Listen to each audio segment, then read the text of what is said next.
Bonjour, bonsoir à tous. Nous sommes sur la chaîne YouTube de Cabro Entreprise. Cabro Entreprise est une entreprise d'ingénierie logicielle, de conception des systèmes intelligents, de conception des systèmes web, logiciels et mobiles.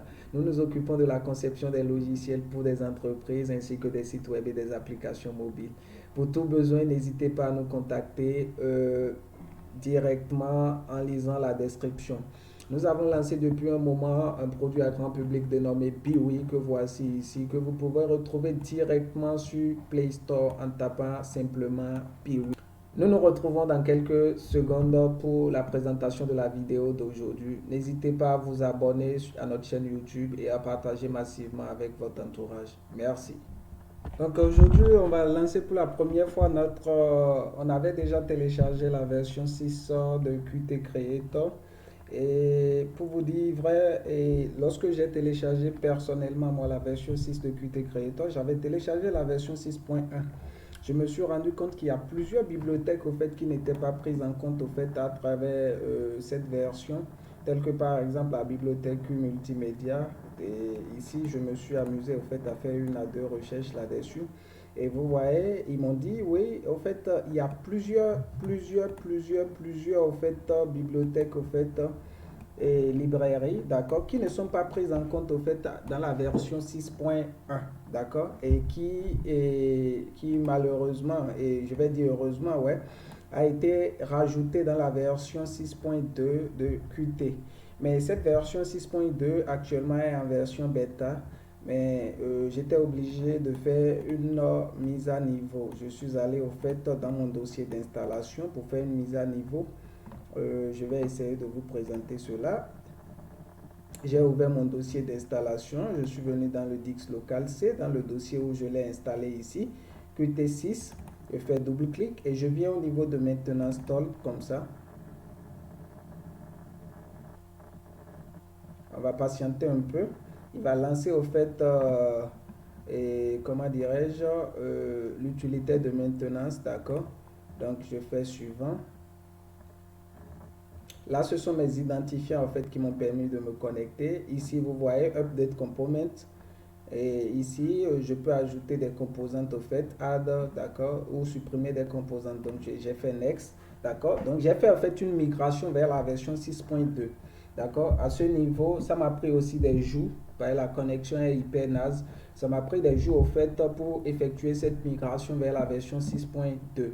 Mais heureusement, au fait, la migration est terminée. Et effectivement, dans cette migration, je me suis rendu compte aussi qu'il y a au fait, certaines classes au fait de certaines librairies au fait qu'ils ont retirées, qu'ils ont mis dans d'autres librairies. Donc vous voyez, Qt a été repensé complètement. Comme ils l'ont dit, ils ont fait un gros travail au fait pour nous faciliter beaucoup plus au fait la tâche. Donc nous allons essayer avec cette nouvelle version qui est arrivée, nous allons essayer de mieux apprendre au fait et de voir au fait quelle classe est entrée dans quelle librairie avec le temps. On espère vraiment que cette nouvelle mise à jour au fait va nous faciliter vraiment la vie. Donc vous voyez, j'ai coché ici la version 6.2, la version bêta. Et parce que je n'avais pas, au fait, c'était un peu trop lourd de télécharger, au fait, toutes ces composantes. Donc, j'ai juste pris, au fait, le compilateur, le WinGW 8.1.0 de 64 bits. J'ai pris toutes ces composantes qui sont cochées là, d'accord. Ouais, je me suis dit que ce sera utile pour moi. J'ai même décoché, au fait, le Qt Quite 3D. Or, j'en ai vraiment besoin, en fait, pour certains projets. Mais je l'ai décoché pour le moment. Quand j'aurai besoin de ça, je vais retourner et le cocher et faire simplement un update. Regardez là, quand je coche simplement, vous voyez, il me donne la main pour faire un update. Si je fais next, regardez, il me met ici la taille. Donc lui fait seulement 57 mégaoctets qui va occuper sur mon Dix, mais c'est pas grave. Moi je l'ai décoché, d'accord. Dès que j'en aurai besoin, je viendrai au fait cocher cette composante et faire un next. Donc voilà comment j'ai fait en fait une migration, un update vers la version 6.2. J'avais besoin en fait dans la majorité des projets que j'ai développés, que nous avons conçu au fait à Cabro Entreprise, nous avons utilisé au fait cette bibliothèque Qt Multimédia, donc elle n'était pas au fait dedans. Et vous voyez, la version 6.2 nous envoie assez de bonnes fonctionnalités. Moi, celles qui m'intéressent beaucoup plus, ce sont celles-ci là, vous voyez. Et ces fonctionnalités-là, ces librairies-là, elles sont vraiment intéressantes. Avant, je ne sais pas, mais avant, on n'arrivait pas à faire du web view au fait avec Qt Creator, vous voyez. Aujourd'hui, on a la possibilité, par exemple, avec cette librairie, au fait, à démarrer au fait nos différents sites web directement dans nos applications logicielles.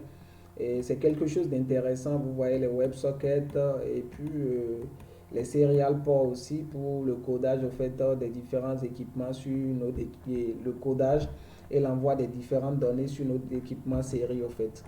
Vous voyez, c'est très intéressant. Qt Bluetooth et j'en passe. Ici aussi, j'ai dans mes petites recherches, je suis tombé au fait sur cette documentation au fait qui est très utile sur le site officiel de Qt, hein. D'accord? Vous voyez les différentes fonctionnalités qui viendront au fait, les différentes librairies, bibliothèques qui viendront au fait avec la version 6.2. Donc vous pouvez faire une migration pour essayer. Et comme je l'ai dit, elle est en version bêta en fait, elle n'est pas en version, elle n'est pas encore stable, elle est en version bêta. Vous pouvez faire une migration pour essayer voir en fait ce qui se passe à l'intérieur de cette nouvelle version de Qt. Mais je pense que les développeurs de Qt sont en train de travailler dur pour nous faciliter vraiment la vie. Alors on va démarrer aujourd'hui, voir un peu les interfaces de Qt.6. D'accord? Mais je reprécise encore une fois, moi j'ai fait une migration vers la version 6.2. Donc, le Qt.6 au fait envoie le Qt Designer Qt Creator 4.15.1. D'accord? C'est la version 6 de Qt, mais le Qt Creator ça fait 4.15.1. Donc, on va le démarrer. On patiente légèrement.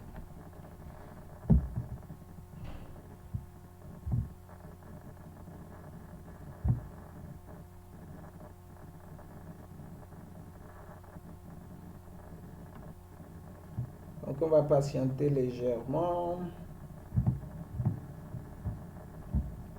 Il est en train de charger.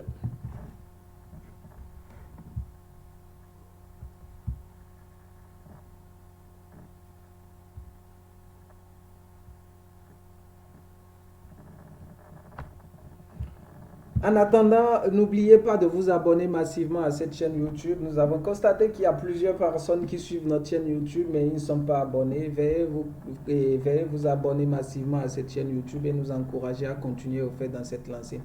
Partagez avec vos proches, ça nous fera plaisir vraiment d'exploser une certaine barre.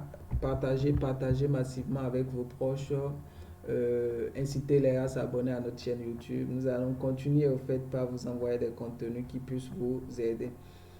Voilà, donc là Qt est lancé et là notre projet tutoriel, je vais essayer de le démarrer. Vous voyez, dès que je le démarre ici, toutes ces composantes au fait, d'accord, sont décochées. Vous voyez le WinGW qu'on a téléchargé au fait, qui va nous permettre de compiler au fait nos différents programmes.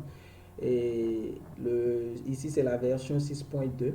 Comme je l'ai dit d'entrée, j'ai fait une migration vers la version 6.2. D'accord? Donc on va configurer notre projet en fonction de cela. Donc on fait configurer project et on patiente. Ici vous voyez, il est en train de charger. Vous voyez le chargement a même changé au fait dans cette version.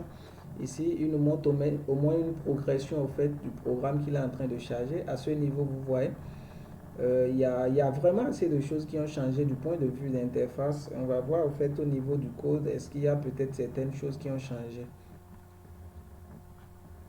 Donc je vais dérouler là. Quand on déroule, bon, au niveau de l'arborescence, rien n'a changé pratiquement, hein. Au niveau de l'arborescence, rien n'a changé. C'est toujours les headers, les sources et les formes.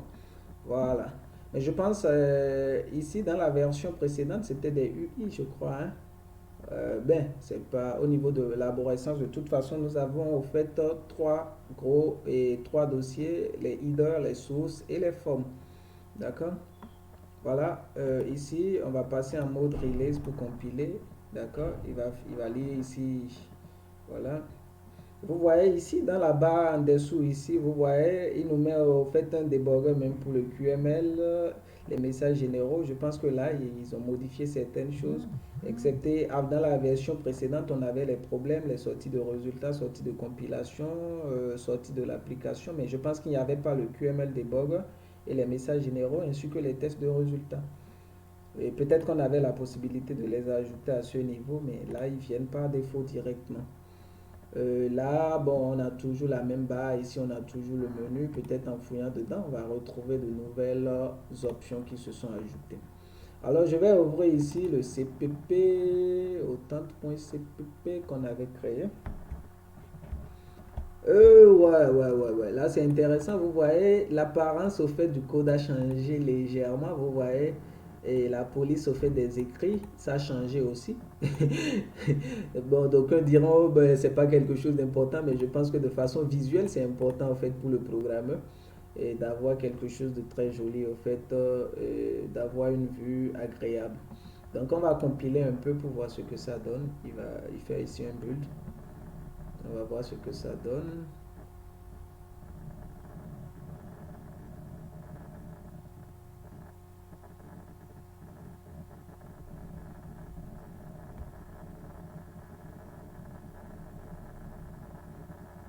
Donc, n'oubliez pas, si vous n'êtes pas encore abonné à cette chaîne YouTube, il vous suffit simplement de cliquer sur le bouton s'abonner et vous serez abonné à la chaîne YouTube. N'oubliez pas d'activer la cloche de notification pour être alerté à tout moment si nous publions une nouvelle vidéo.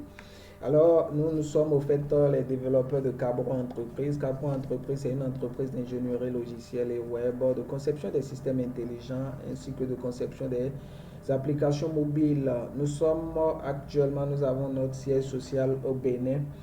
Voilà. Là, voilà, on a là notre interface. On a eu une sortie.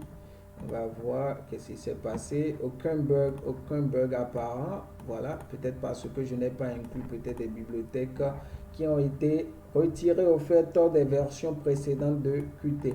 Je suis sûr, si vous prenez au fait, si vous avez fait inclure des bibliothèques, des pactes et des librairies qui étaient valables, peut-être, je prends l'exemple de Qsun, d'accord? Qsun par exemple, je pense lui crée un souci, un véritable souci.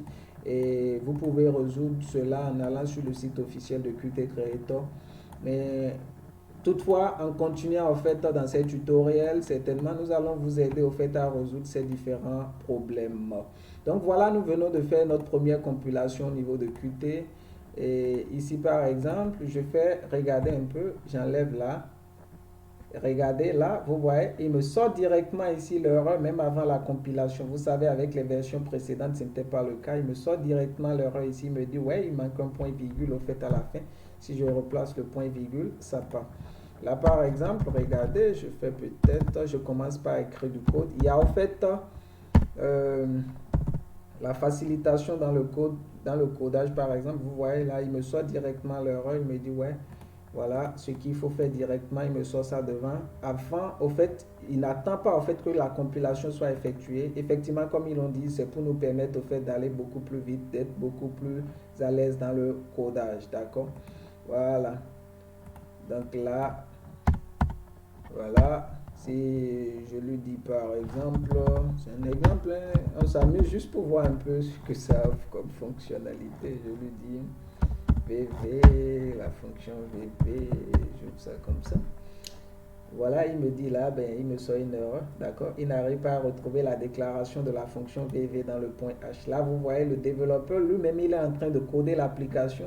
Directement, les erreurs sortent, il peut corriger ça au lieu d'attendre au fait la compilation qui va prendre un certain moment avant de venir corriger au fait ces différentes erreurs.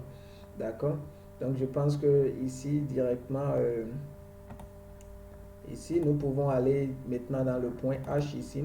Si nous déclarons ici notre fonction VV, voilà, il nous dit là qu'il manque, vous voyez, il nous dit là qu'il manque un point virgule au fait avec, donc si nous déclarons notre fonction VV comme ça, je pense que ici, dans le CPP, il va reconnaître la fonction VV certainement. Voilà, il reconnaît la fonction VV maintenant, nous pouvons implémenter notre fonction VV. Donc voilà un peu, nous ne serons pas longs dans cette vidéo, c'est notre premier démarrage dans la version 6.2 de Qt Creator. Nous allons découvrir cette version progressivement avec les petits TP que nous aurons à faire tout au long de cette et sur notre chaîne YouTube et tout au long de ces différentes séries de vidéos. Une fois encore, n'oubliez pas de vous abonner à cette chaîne YouTube. Ça nous encourage vraiment à continuer dans cette lancée. Abonnez-vous.